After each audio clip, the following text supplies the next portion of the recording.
Vous êtes-vous déjà posé des questions à propos du Nether?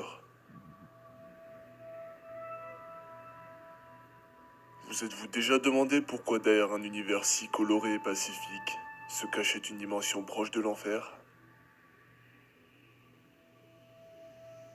Et pourquoi l'abriter de tels monstres? Le Nether est un univers important dans Minecraft, de par son abondance de ressources telles que le quartz ou les briques du Nether. Mais pourquoi cette dimension paraît-elle aussi infernale? Et que se cache-t-il réellement derrière les monstres qui y logent?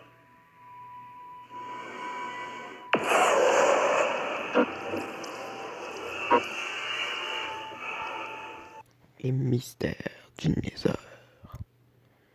Une dimension de Minecraft. Tout d'abord, comme vous le savez sûrement, pour accéder au Nether, il faut utiliser un portail, nommé le portail du Nether. On en déduit ainsi que le monde principal de Minecraft n'a aucun lien, et qu'il s'agit d'une autre dimension, voire même d'une dimension parallèle. Le terme Nether de l'anglais signifie bas. On peut donc associer cette dimension à l'enfer d'une certaine manière, étant donné que celui-ci se trouve aussi le plus bas possible. Donc dès lors que vous franchissez ce portail, vous êtes téléporté vers une dimension infernale qui incarne en quelque sorte le chaos.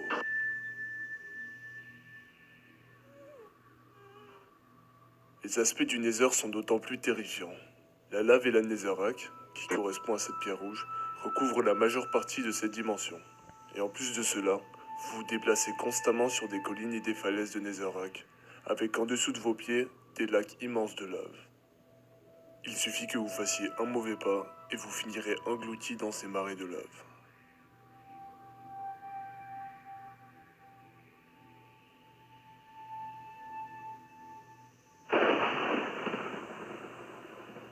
De plus, vous êtes entièrement enfermé dans la mesure où la bedrock se situe à la fois au-dessus et en dessous de vous, ce qui signifie que vous avez réellement aucun moyen de vous échapper, mis à part par le portail.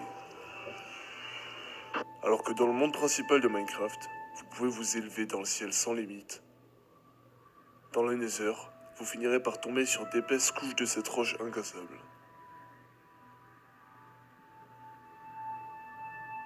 Et même si vous êtes en mode créatif et que vous cassez cette roche pour passer à travers, ce n'est qu'un vide infini qui vous attend.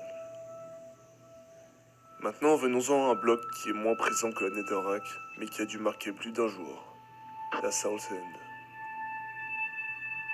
Soul Sand de l'anglais signifie sable des âmes. Au travers de ce sable, on remarque comme des visages effrayés, apeurés, criant à l'aide, mais qui semblent être bloqués à tout jamais dans cette sorte de sable mouvant. En effet, malgré qu'il ne vous attire pas dans des profondeurs extrêmes, le sable des âmes, lorsque vous marchez dessus, vous aspire légèrement et vous ralentit, comme si quelque chose en dessous essayait de vous attirer vers le fond. Selon moi, les âmes retenues dans ces blocs seraient en fait les âmes des malheureuses personnes qui se seraient aventurées dans le Nether et qui ne réussirent jamais à en sortir, finissant ainsi comme absorbées par cette dimension. Et ainsi ces âmes essaieraient de vous amener dans les abysses lorsque vous marchez dessus. Nous verrons aussi par la suite que la Soul Sand, qu'en plus de servir de bloc, sert aussi à invoquer des monstres. Maintenant, pour en venir à l'ambiance du Nether, il s'agit là d'un monde assez sombre, sans lumière naturelle. La seule lumière générée provient de la lave ainsi que de la glowstone. En ce qui concerne l'environnement sonore, les seuls bruits qui se font entendre sont des crépitements de la lave, les grognements des cochons zombies, ainsi que les cris des ghasts. De quoi créer une atmosphère qui saura vous déstabiliser et vous mettre mal à l'aise. Si le Nether apparaît comme une dimension chaotique qui peut incarner le désordre, il faut tout de même noter l'existence de forteresses. Les forteresses du Nether sont très grandes, complexes et faites principalement de briques du Nether. Une forteresse du Nether est constituée d'un réseau de ponts sur lequel on trouve un ensemble de salles reliées par des couloirs et des escaliers. Ce réseau implique donc une certaine intelligence. Alors on pourrait se demander qui est à l'origine de celle-ci. Ainsi, on pourrait se poser la question si le Nether n'abritait pas des colonies auparavant. Et selon ma théorie, il y a fort longtemps, Le Nether était l'endroit où les personnages dignes de l'enfer étaient envoyés, et où elles étaient forcées de construire des forteresses avant de mourir dans ces conditions. Et par la suite, leurs âmes restaient enfermées dans le Nether, donnant naissance au sable des âmes.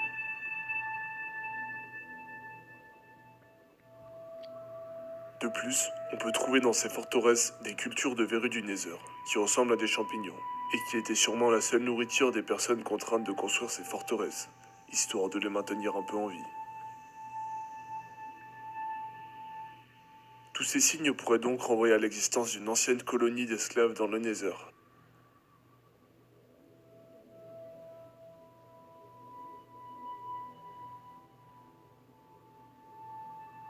Mais maintenant, resterait-il à voir qui était au contrôle de tout ça? Qui cherchait réellement à se venger des joueurs? Le Wither Boss. Comme à mon habitude, je vais revenir sur les origines et caractéristiques de ce mob avant de le passer en analyse et d'en extraire les mystères et théories. Le Wither Boss, comme son nom l'indique, est un boss de Minecraft, le second après l'Ender Dragon. Apparu pour la première fois dans la version 1.4.2 de Minecraft, elle-même parue en octobre 2012. Il ne peut apparaître que manuellement, en utilisant 4 blocs de sable des âmes et 3 têtes de Wither squelette. Il possède 300 points de vie, soit 150 cœurs, et dispose de 4 points d'armure. Ses dégâts peuvent aller de 5 PV en mode facile à 12 PV en mode difficile. Enfin, lorsque vous en viendrez à bout, celui-ci vous lâchera une étoile du Nether.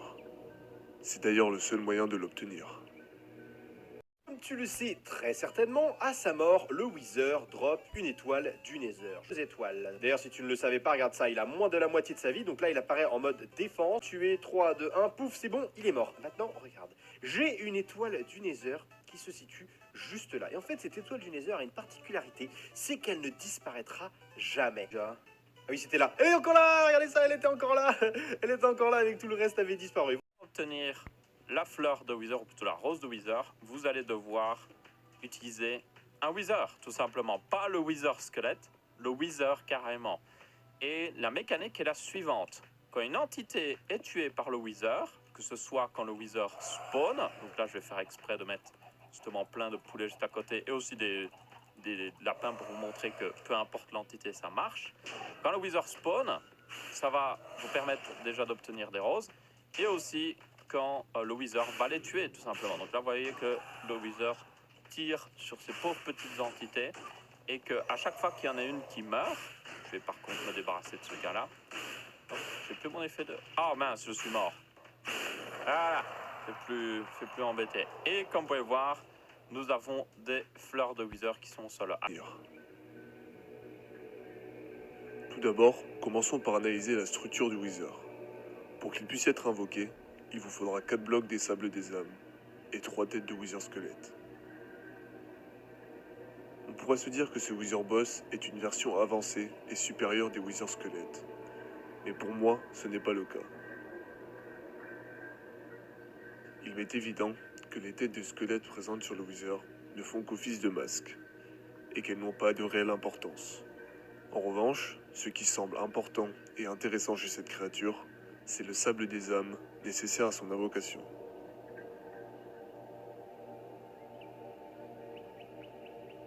Mais avant d'en venir à cet aspect, penchons-nous plutôt sur le comportement du Wither et ce qui le différencie des autres mobs.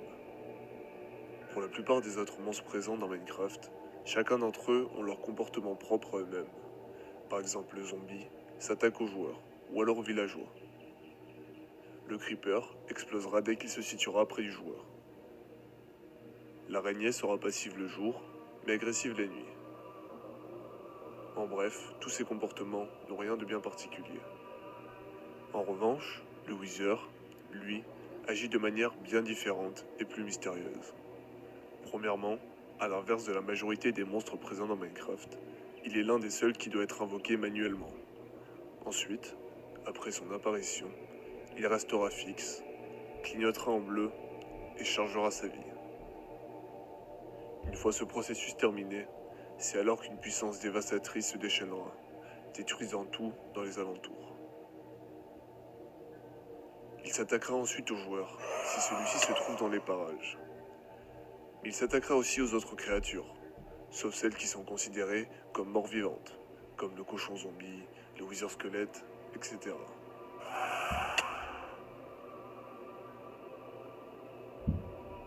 Le wither est aussi immunisé contre la lave et le feu, mais aussi à la noyade.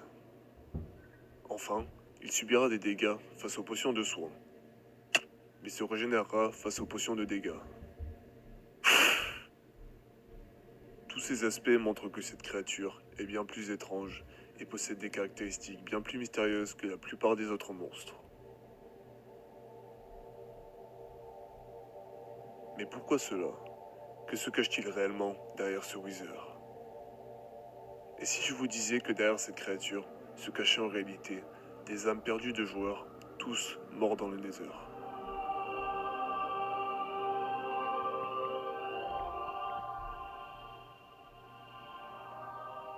C'est là que nous en revenons à notre thèse principale, comme quoi les têtes de wither squelettes utilisées à l'invocation n'auraient pas de grande importance, à l'inverse des blocs de sable des âmes. Comme nous l'avions démontré précédemment dans la vidéo sur le Nether, une fois de plus, je vous renvoie à celle-ci, qui vous permet de mieux comprendre certaines choses. Eh bien, le sable des âmes renfermerait en fait les âmes tourmentées des joueurs qui auraient été condamnés dans le Nether. C'est d'ailleurs pour cela que des visages apparaissent sur ces blocs. Enfin, nous n'allons pas trop nous attarder là-dessus, car nous l'avions déjà fait dans le précédent épisode sur le Nether.